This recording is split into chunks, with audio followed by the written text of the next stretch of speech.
আসসালামু আলাইকুম everyone. Flavours by রিয়ার আজকে রেসিপিতে থাকছে বিয়েবাড়ির স্পেশাল বাবুর্চির হাতের বুটের ডাল ভুনা। আমরা অনেকেই কিন্তু বুটের ডাল খেতে অনেক বেশি পছন্দ করি, আর সেটা যদি হয় বিয়েবাড়ির তাহলে তো কথাই নেই। তো বাবুর্চির এটাকে কিভাবে রান্না করে আর কিভাবে এত মজা করে তোলে, তো চলুন এই ভিডিওতে আমি আপনার সাথে সেটাই শেয়ার করব।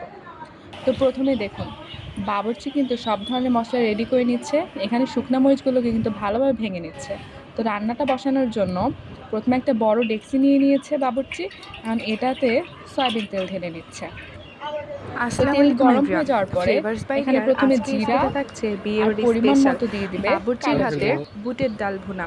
কিভাবে তো বাবুর্চিরা সবগুলোই এই কিন্তু বুটের দেখুন ডালটা আস্ত রান্না দিয়ে করে আর দিচ্ছে কি কি বাবুর্চি। মশলা ব্যবহার করে এত তো মজা করে তারপর তোলে এখানে এই দিয়ে বুটের দিবে ডালটাকে, সেই ভেঙে এই রাখা ভিডিওতে শুকনো আমি মরিচগুলো। আপনাদের সাথে সেটাই এখন শেয়ার করব। তেলের সাথে তো এই চলুন ভিডিওটা মশলাগুলোকে শুরু করা অনেক যাক। ভালোভাবে নেড়ে চেড়ে তো প্রথমেই ভেজে দেখুন নিতে হবে। বাবুর্চি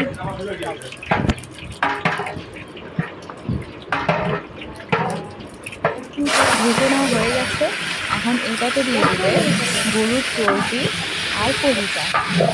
গরুর চর্বি আর কলিজা দিয়েও অনেক ভালোভাবে কিন্তু নেড়ে চেড়ে দিতে হবে, যাতে এটা নিচে না লেগে যায়।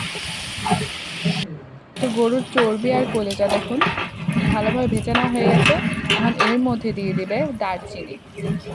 দারচিনিগুলোও কিন্তু দেখুন বাবুর্চি ভালোভাবে ভেঙে এর মধ্যে দিয়ে দিচ্ছে। তো তারপর এখানে দিয়ে দিবে পরিমাণ মতো পেঁয়াজ। তো পেঁয়াজ দিয়ে দেখুন ভালোভাবে কিন্তু নেড়ে চেড়ে দিতে হবে। পেঁয়াজটাকে কিন্তু বড় বড় করে গোল গোল করে কেটে নিয়েছে, আপনারা চেষ্টা করবেন এভাবে কেটে নেওয়ার জন্য। তারপর এখানে দিয়ে দিচ্ছে কাঁচামরিচ। আস্ত কাঁচামরিচ দিয়ে দিলে এই ডালটা কিন্তু অনেক বেশি মজা হয়। তারপর এখানে দিয়ে দিয়েছে আদা বাটা আর রসুন বাটা। এখন সব মশলাগুলোকে ভালোভাবে কষিয়ে নিতে হবে। তো কষিয়ে নেওয়া হয়ে গেলে এর মধ্যে কিন্তু পানি দিয়ে দিতে হবে। পানি দিয়ে এটাকে আরও ভালোভাবে কষিয়ে নিতে হবে। তো ডালটাকে কিন্তু আগে সিদ্ধ করে নেওয়া হয়েছিল। এখন ভালোভাবে নেড়ে চেড়ে এর মধ্যে দিয়ে দিতে হবে গুঁড়া মশলা। একে একে কিন্তু বাবুর্চি সব ধরনের গুঁড়া মশলা এর মধ্যে দিয়ে দিচ্ছে। প্রথমে দিয়ে দিচ্ছে ধনিয়ার গুঁড়া,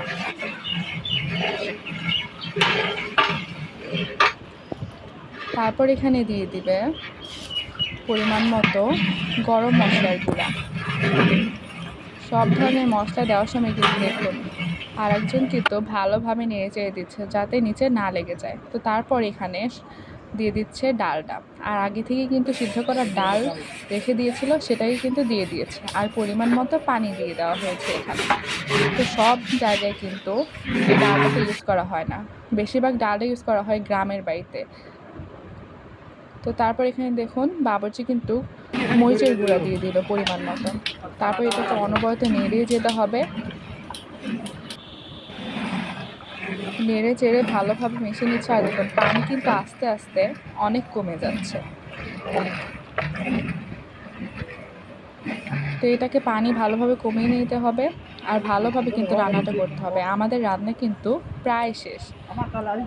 তো আপনাদের কাছে যদি ভিডিওটা ভালো লাগে অবশ্যই ভিডিওতে একটা লাইক দিবেন, আর অবশ্যই ভিডিওতে একটা কমেন্ট করবেন, আর আমার চ্যানেলটাকে অবশ্যই সাবস্ক্রাইব করে যাবেন। তো সব শেষে দেখুন বাবুর্চি কিন্তু ডেকচিটাকে নামিয়ে নিয়েছে, ডালটা কিন্তু একদম রেডি। তো সব শেষে এটার উপরে গরম মশলা ছড়ালে কিন্তু অনেক বেশি মজা লাগে। আপনারাও অবশ্যই বাসায় কিন্তু এই ডালটাকে ট্রাই করবেন, তাহলে আপনাদের রান্নাও কিন্তু অনেক মজা হবে। তো ভিডিওটা যদি ভালো লাগে আজকের জন্য টাটা।